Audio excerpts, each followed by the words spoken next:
Hello. The sun is shining so bright in this car. I don't know if I'm making the sun worse or if the sun's making me worse. Man, I had to put some glasses on to even out some tone here. The sun is bright, and I know it's probably where I have it positioned on the dashboard. So I'm saying all that to tell you I can't see one name on this screen. The sun is kicking today, but who's gonna complain about the sun? How y'all doing today? Our hearts and minds clear? For this is the day that the Lord has made, that the Lord has made. Come on, y'all. I will rejoice and be glad in it, and be glad in it. Oh, I'm gonna stop right there.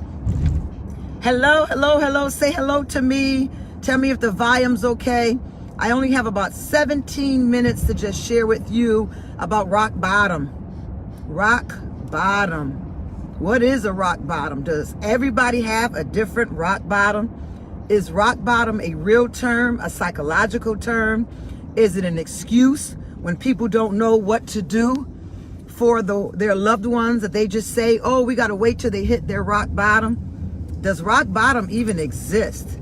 Let me see if I can see names. I can't see. The sun is just too bright. But I want to clarify a couple things on today about this rock bottom. And it may be the first time you've ever heard anything like this, and that's all right. That's why So Detox has hit the earth. You know, I watched a movie a couple of months back, and I think it was called Molly's Game. Molly's Game. MOLLYGAME. And it really had nothing to do with any kind of drug or anything at all, which is what we're going to talk about today. Even psychological, mind-made-up drugs that release chemicals in our body. But this movie was very interesting. It's worth watching. Molly had an incredible story where her dream became shattered, so she had to find other means to make money. And it's going to be very interesting to see what she ended up falling into, if you will. And Molly's dad was a psychologist. And needless to say, as all of our families are, come on, say all of our families are dysfunctional to some extent, so was Molly's family. And her dad was a psychologist. Ooh, you mean to tell me pastors and psychologists can have dysfunction in their family? Yes. Why is that? Because people function on their own. People function individually. People function out of their own dysfunction. So your parents could have made the best life that they could for you, but some part of that you did not receive what you needed because of your personality type, and automatically there's a strain of some sort of dysfunction running through us. And you know, if we want to get biblical, we all know since our fallen nature, everything on the earth is dysfunctional. The ground is dysfunctional, the atmosphere is dysfunctional, our rain is dysfunctional, the vegetation that comes from the ground is dysfunctional, humans are dysfunctional, we're dysfunctional. So the part of the movie that I want to talk about just for about 10 seconds is at the end of the movie where her dad has a chance to meet with her before she is, let's say, being sentenced.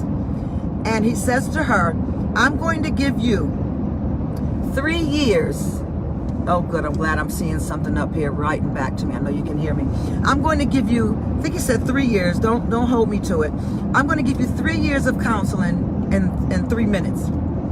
And what he said to her was, in counseling, this isn't the part that he said, but he asked her 3 poignant questions. 3 poignant questions to her life. And it really did not matter whether he knew her past or was he her father or not, because there's like 3 poignant questions that he asked to counsel her. And when he asked those 3 questions, you got to watch it if you're interested to see what those questions were. He told her, I'm going to give you 3 years of counseling in 30 seconds. Basically, psychologists and counselors have a method that they use where they have to get you to come around to thinking, and for you to come around to start seeing the questions that you need to be asking regarding your own life. So through 3 years of this strategy, of counseling, a counselor can get you to think and start getting you to come up with questions, and then even getting you to come up to what is the best answer to your questions for your life. The bells went off. It's like, that's why in most cases psychological and psychiatric counseling takes so long, because the psychologist has the answer in most cases pretty early on. The soul detox practitioner has the answer pretty much early on as well. But there are some diagnoses or conclusions that we cannot give a patient or a member because they're not ready for the answer yet. Remember that movie? You can't handle the truth. That's really a real statement. You can actually give someone, even prophecy, you can actually give someone prophecy that they're not ready for yet and mess up the trajectory of their future. You can give someone counseling advice that they're not ready to handle yet, when you really should take them through a strategic method of getting them to take a look at their life and come up with some questions they need to be asking themselves, and through the help of a counselor, mentor, the guide of the Holy Spirit, come up with the right answers for their life.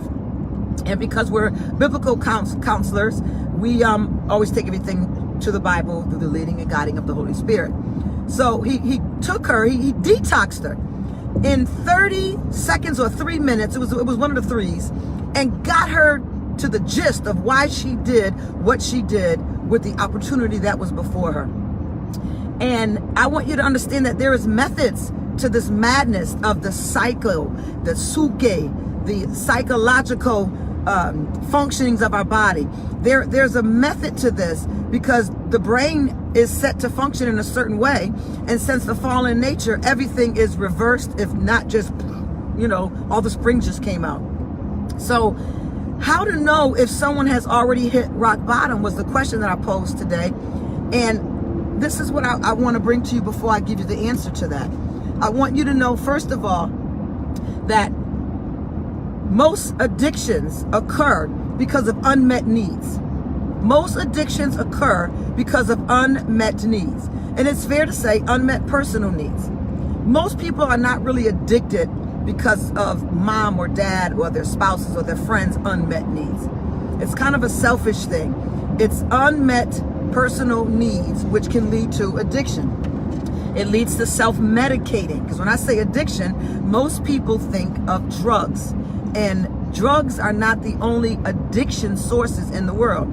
There is a God called addiction who makes disciples called addicts. And it's so many different things to become addicted to. I'll just give you a couple while we're on this journey in together. Shopping addictions, sex addictions, food eating addictions, drug alcohol addictions, fantasy addictions. People are in fantasy world. They use escapism for an addiction, because what it is all about is they are frustrated and beyond that at this point because they have unmet personal needs. So the first thing someone does when they have unmet personal needs is they have a need to escape from worry and anxiety. They're not looking to become an addict. They're not looking to become a slush or a drug user or someone who gambles. That's another addiction. They're not looking to become that. That is not what is the center of their eye. What is the center of their eye? I'm going to tell you at the end of this. But from the center, they move out.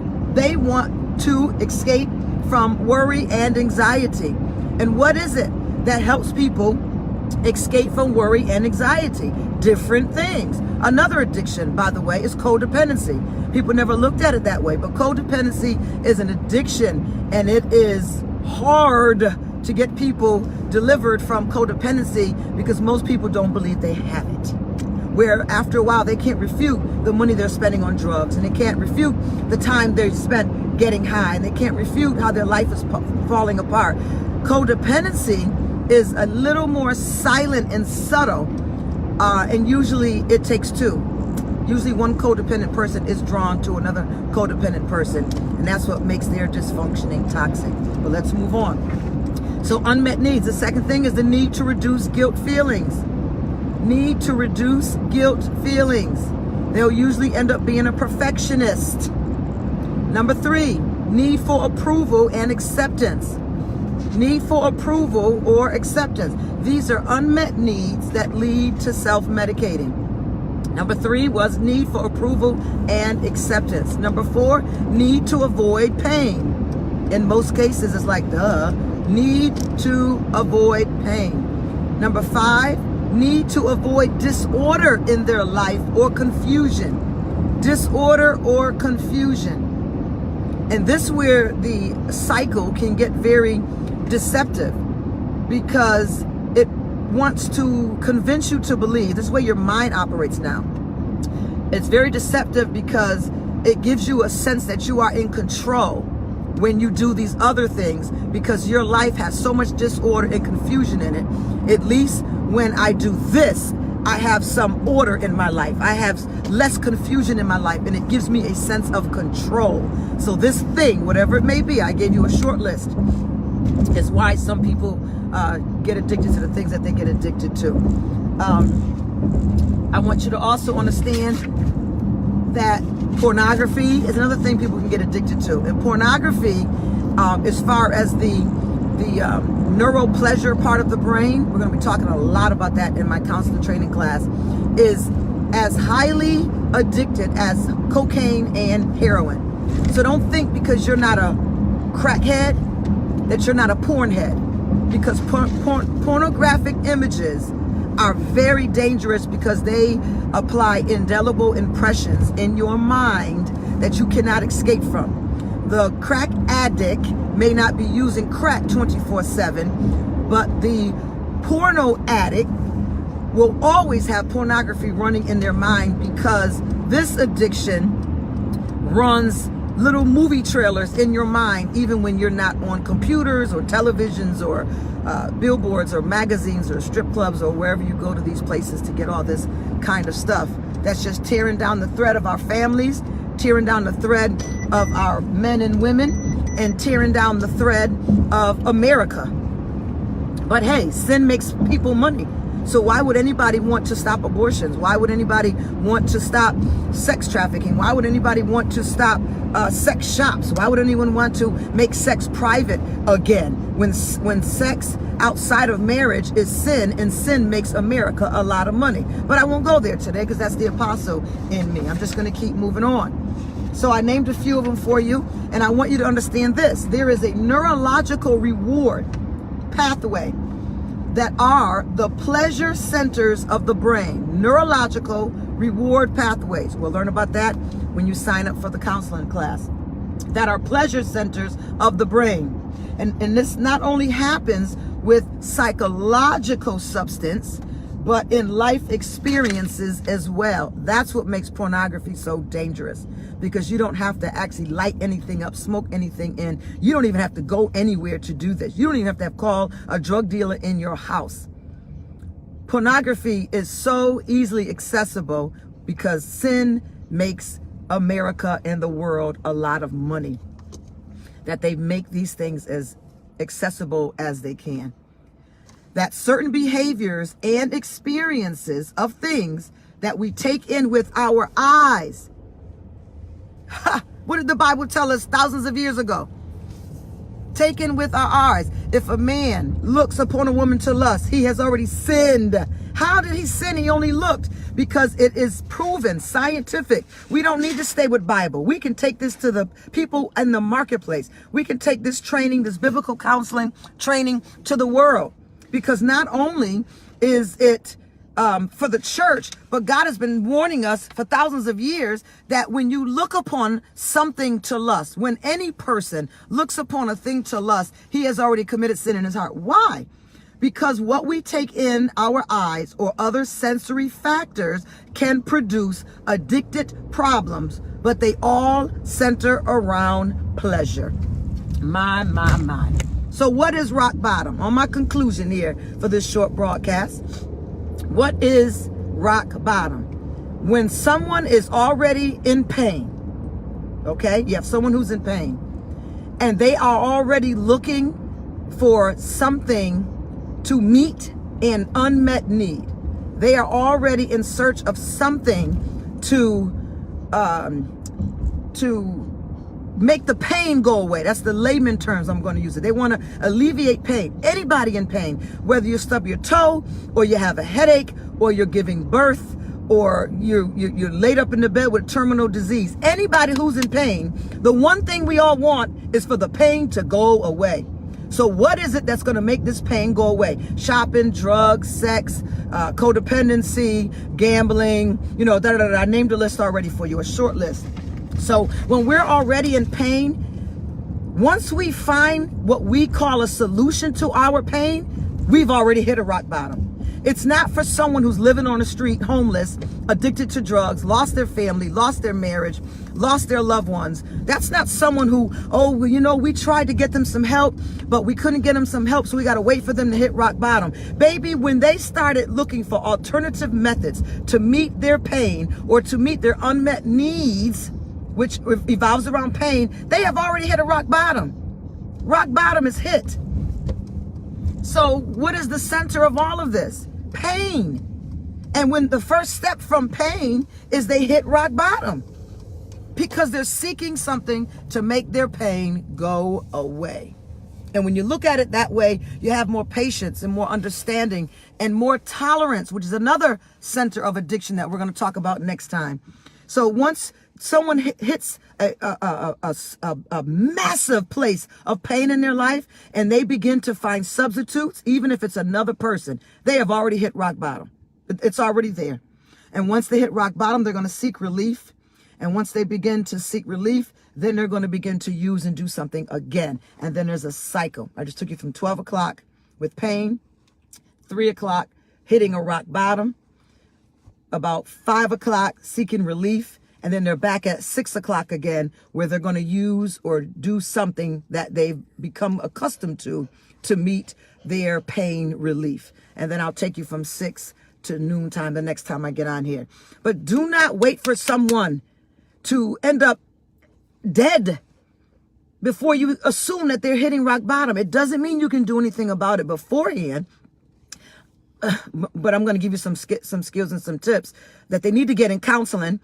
But rock bottom is hit once we begin to look outside for our pain healing and our pain solutions and unmet needs. Once we begin to look outside and we become addicted to whatever it is, you have already hit rock bottom.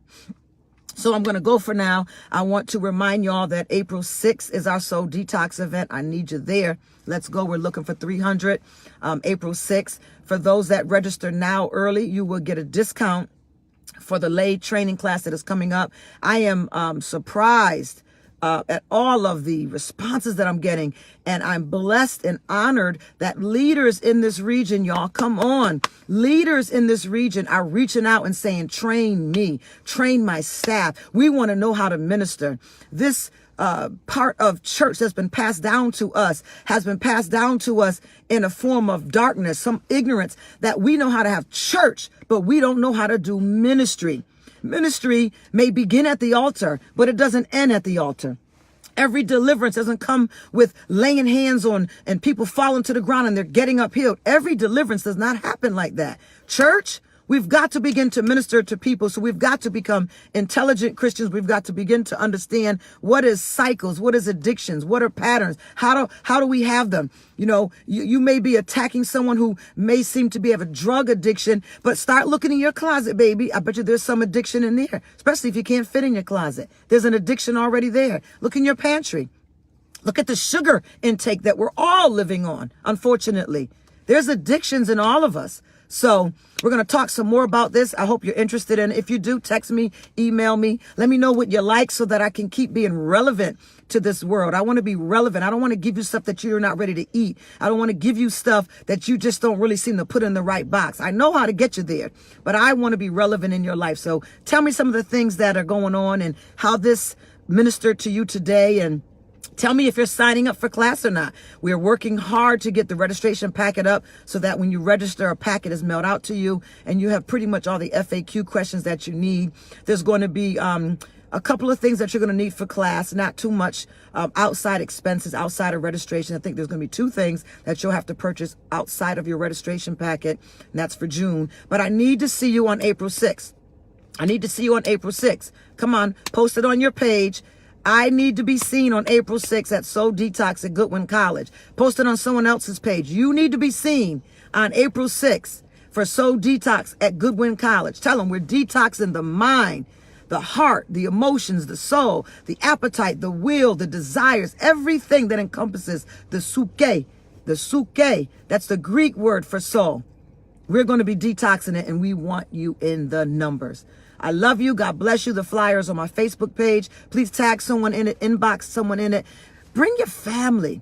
I have really had God impress on my heart to have families there. God has been doing something nationally at the churches he's been sending me to with families. And I have an awesome testimony from a brother in South Carolina who told me he was leaving the church and just getting out of this whole thing because he couldn't take it anymore. And God restored him, his passion for Jesus Christ, his love for Jesus Christ, his passion for ministry, and his relationship with his family. Come on. Tag someone. Tell them don't be square. Be fair. Be at the Soul Detox on April 6th at Goodwin College. I need you there. God bless you all. Have a wonderful day. I look forward to hearing your responses.